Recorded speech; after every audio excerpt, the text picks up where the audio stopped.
đã mở bậc cây từ lâm làng bạn ở đây bậc cây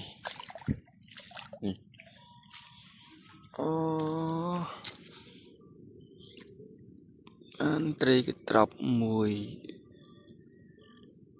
trong sỏi ra trọc mùi này sẵn đa mượm tiệt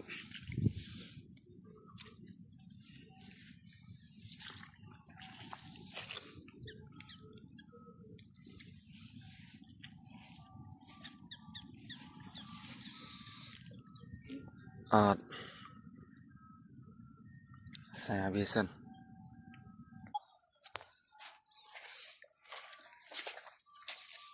mùi tiệt mùi tiệt đây bal đi đây bal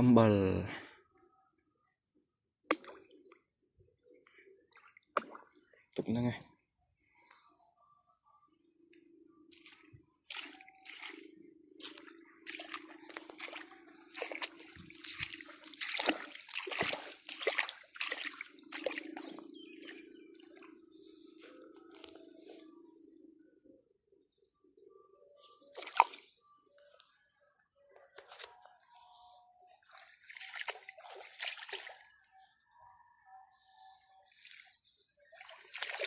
năm cái đá một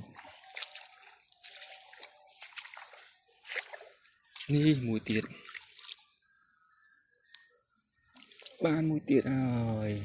là rừng cái nhang mà mọi người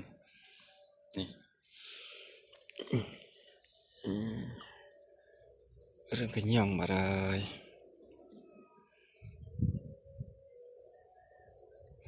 chụp play làng lừa chụp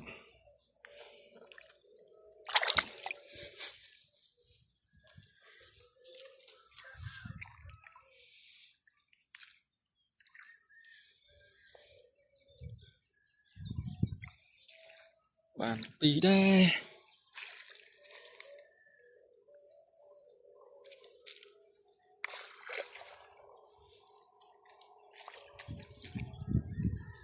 chụp tục sân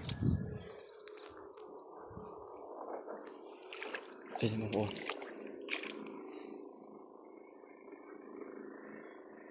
rồi